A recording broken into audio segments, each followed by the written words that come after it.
কাল থেকে শুরু মাধ্যমিক পরীক্ষা এবং এবছর 10 লক্ষেরও বেশি পরীক্ষার্থী বসবে পরীক্ষায়। কিন্তু এই প্রশ্ন ফাঁসে এবার কোর্টের ফাঁদ। প্রশ্ন ফাঁস রুখতে পর্ষদের অস্ত্র কোর্ট। সরাসরি চলে যাব, সোমরাজ রয়েছে আমার সঙ্গে, সোমরাজের সঙ্গে কথা বলবো। তার আগে আপনাদের জানিয়ে রাখি, প্রশ্ন ফাঁসে কোর্টের ফাঁদ। প্রশ্ন ফাঁস রুখতে পর্ষদের কোর্ট অস্ত্র। মাধ্যমিকের প্রশ্নের প্রতি পাতায় কোড। প্রশ্নপত্রের কোড নাম্বার লিখতে হবে।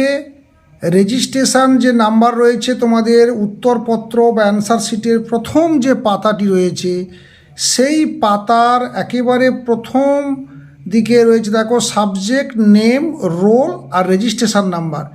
এই রেজিস্ট্রেশন নাম্বারের এই লাইনের শেষের দিকে এইখানটায় আমি বক্স করে দিয়েছি, বক্স থাকবে না, ফাঁকা থাকবে। এইখানে তোমাকে 6 ডিজিট এবং তার আগে একটা সিরিয়াল নাম্বার থাকবে, খুব সম্ভবত 7 ডিজিটের একটা সংখ্যা এই জায়গাটায় লিখতে হবে। অর্থাৎ এই যে চিহ্নিত করে দিয়েছি এই পোর্শনটাতে শেষের দিকে রেজিস্ট্রেশন নাম্বারটা তোমাকে এখানে লিখতে হবে। কিভাবে লিখতে হবে সেটা নিশ্চয়ই আগের ভিডিওতে দেখে নিয়েছো। আর তার ঠিক পরে এখানে 7 বা 7 ডিজিটের একটা কোড নাম্বার তোমাকে লিখতে হবে। আর একটা জায়গায় লিখতে হবে তোমাদেরকে, তোমরা নিশ্চয়ই আগের ভিডিওতে দেখেছো যে তোমাদের এই প্রথম পাতায় যেমন লিখতে হবে তেমনি আর একটা জায়গায় লিখতে হবে, সেটা হচ্ছে অ্যাটেন্ডেন্স শিটে। তোমাদের যখন পরীক্ষা দেবে তখন যিনি ইনভিজিলেটর থাকবেন তিনি তোমাদের কাছে পরীক্ষাটা আধ ঘন্টা 1 ঘন্টা হয়ে গেলে তোমাদের কাছে কিন্তু একটা স্বাক্ষর করার জন্য একটা অ্যাটেন্ডেন্স শিট নিয়ে যাবেন। সেই অ্যাটেন্ডেন্স শিটে তোমরা যেখানে সই করবে প্রত্যেক দিন তোমাদেরকে বিষয় উল্লেখ থাকবে যে ঘরে, সেখানে সই করতে হবে। সেই সই বা স্বাক্ষর বা সিগনেচার যেখানে করবে ঠিক সেই সিগনেচারের উপরে তোমাদের 7টা ঘরের একটা স্পেস বা ফাঁকা জায়গা থাকবে।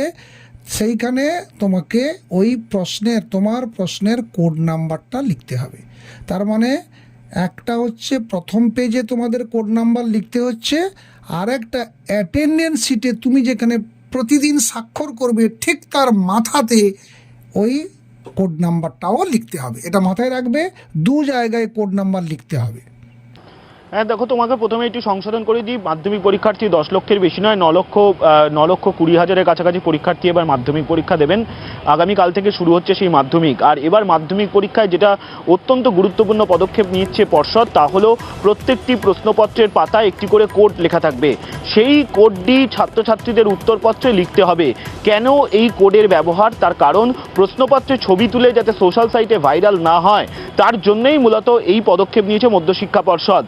এবং এই যে কোডটি লিখতে হবে, কোড এবং প্রত্যেকটি উত্তরপত্রে কোড লিখতে হবে, সেটি আগামীকাল যখন মাধ্যমিক পরীক্ষা শুরু হবে সকাল 9:45 থেকে, তার আগে যারা ইনভিজিলেটর থাকবেন অর্থাৎ যারা দায়িত্বপ্রাপ্ত শিক্ষক শিক্ষিকা থাকবেন তাদেরকে ঘোষণা করতে হবে। এবং সেই ঘোষণা কি করতে হবে তারও একটি বিজ্ঞপ্তি মধ্যশিক্ষা পর্ষদ ইতিমধ্যেই দিয়েছে। সেই বিজ্ঞপ্তিতে বলা হয়েছে, কেউ যদি প্রশ্নপত্রে ছবি তুলে সোশ্যাল সাইটে ভাইরাল করে বা মোবাইল ফোনে প্রশ্নপত্রে ছবি তোলে তাহলে সেই পরীক্ষার্থী চিহ্নিত হয়ে যাবে এবং সেই পরীক্ষার্থীর পরীক্ষা বাতিল হয়ে যাবে। এই ঘোষণা আগামীকাল প্রত্যেকটি পরীক্ষার ঘরে শিক্ষক শিক্ষিকাদের করতে হবে যারা ইনভিজিলেটর হিসেবে দায়িত্বে থাকবেন। অর্থাৎ মাধ্যমিক পরীক্ষার চলাকালীন সময় প্রশ্নপত্রের ছবি যাতে সোশ্যাল সাইটে ভাইরাল না হয়ে যায় তার জন্য এই ধরনের পদক্ষেপ নিয়েছে মধ্যশিক্ষা পর্ষদ। আগামীকাল সকাল 9:45 থেকে দুপুর 1টা পর্যন্ত হবে পরীক্ষা। 9:45 নাগাদ ছাত্রছাত্রীরা প্রশ্নপত্র পাবেন এবং সকাল 10টা থেকে 1টা পর্যন্ত হবে লিখিত পরীক্ষা। তেমনটাই মধ্যশিক্ষা পর্ষদ জানিয়েছে। প্রায় 9 লক্ষ 20 হাজার পরীক্ষার্থী এবারে মাধ্যমিক পরীক্ষা দিচ্ছে। বেশ।